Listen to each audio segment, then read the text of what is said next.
Automated behaviors that we repeat over and over again, always in the same context or environment.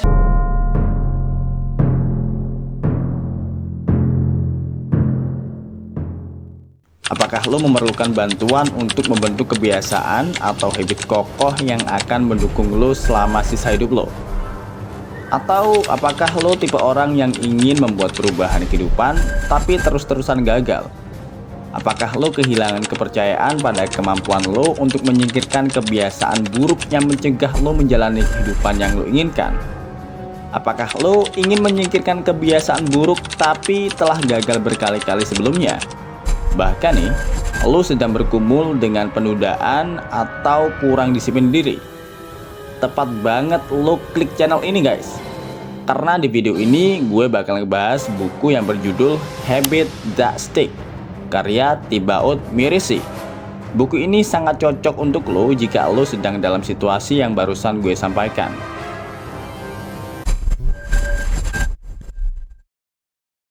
Tapi tunggu dulu, sebelum ke pembahasan, mari dukung channel ini dengan cara subscribe agar lo selalu dalam update pembahasan menarik tentang kehidupan dari diksi.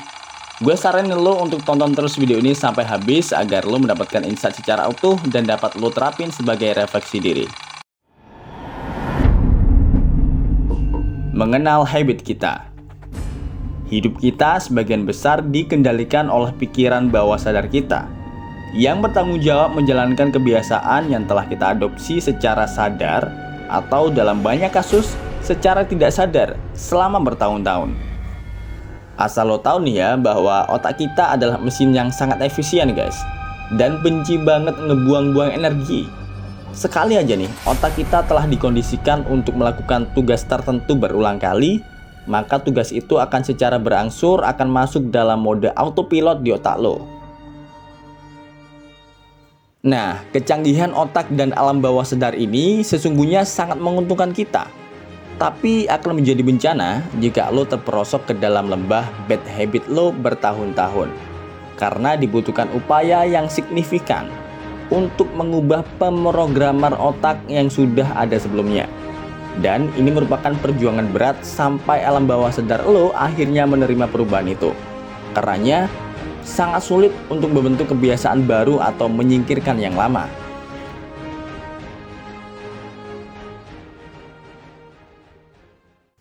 Kualitas kebiasaan atau habit lo akan menentukan kualitas hidup lo guys. Hasil itu adalah kegiatan yang lo lakukan setiap hari, dan bukan berasal dari apa yang lo lakukan dari waktu ke waktu. Sekarang gue minta lo beberapa menit untuk melihat kebiasaan lo saat ini.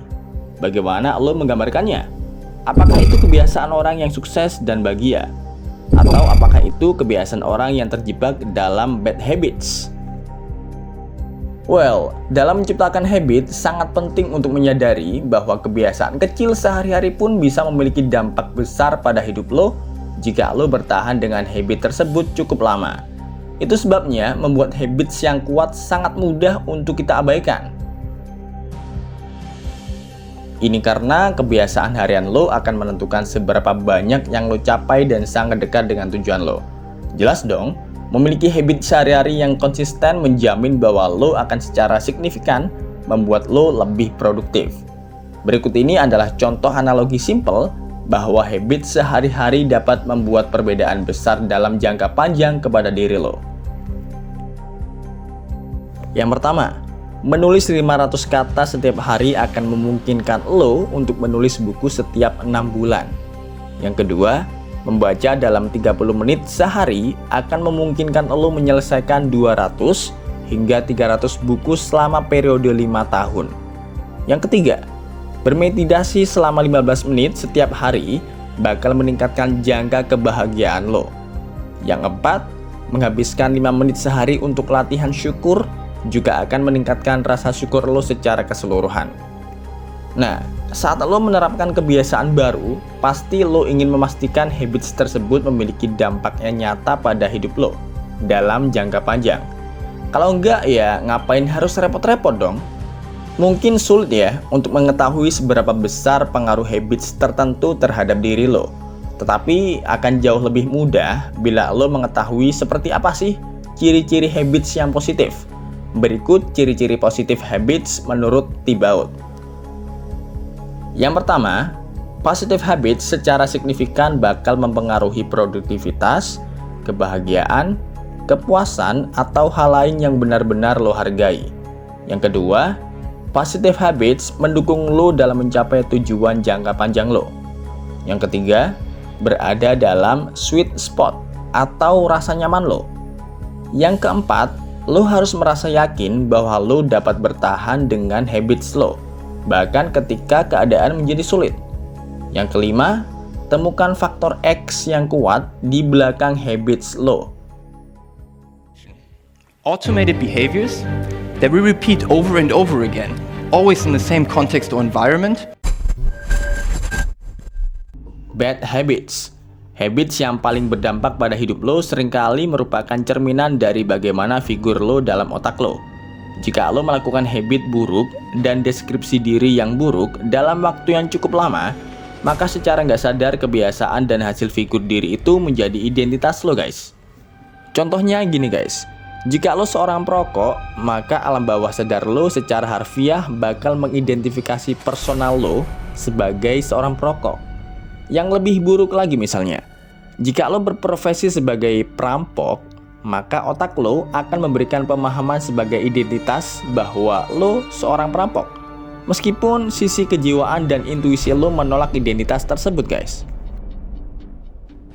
Ya, meskipun gue dan lo pastinya sadar bahwa nothing is perfect as human being. Tapi jika lo masih punya sense of crisis untuk keluar dari kebiasaan buruk lo, gue saranin lo untuk melakukan poin-poin berikut ini.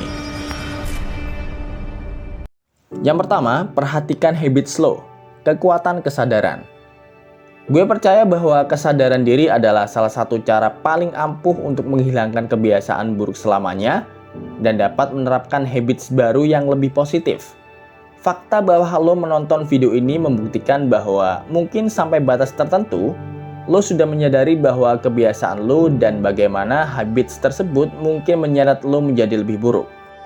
Jika itu benar, maka luangkan waktu untuk melihat kebiasaan buruk yang ingin lo ubah.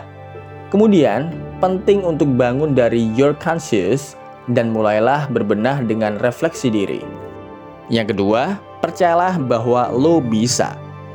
Ini mungkin terdengar nggak masuk akal guys, tapi lo harus percaya bahwa lo benar-benar bisa untuk hilangkan bad habits ini.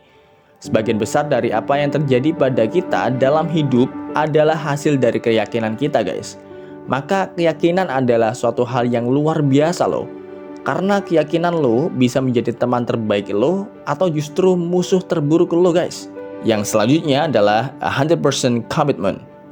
Apakah lo sepenuhnya berkomitmen untuk mengubah bad habit lo?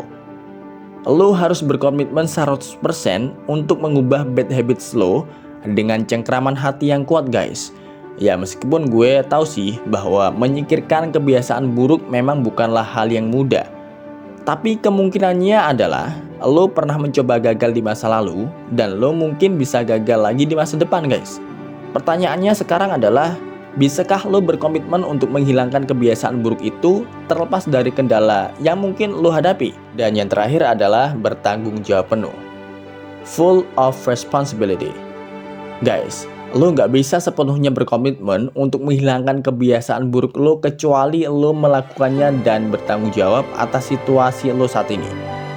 Karena ketika lo nggak mengambil secara penuh your responsibility atas hidup lo, ini artinya lo menyerahkan kekuatan lo hanya pada keadaan, situasi, dan orang lain. Dengan menolak untuk mengakui bahwa lo memiliki kekuatan untuk mengubah situasi lo saat ini. Dan lo melepaskan semua harapan untuk menghilangkan kebiasaan buruk lo. Sedih bukan? Well, sebenarnya masih banyak pembahasan dalam buku Stick That Habit yang menarik untuk dibahas guys. Gue bakal bahas selanjutannya di video berikutnya. Terima kasih udah nonton sampai habis dan sampai jumpa. Nixie, Republic of Thinker.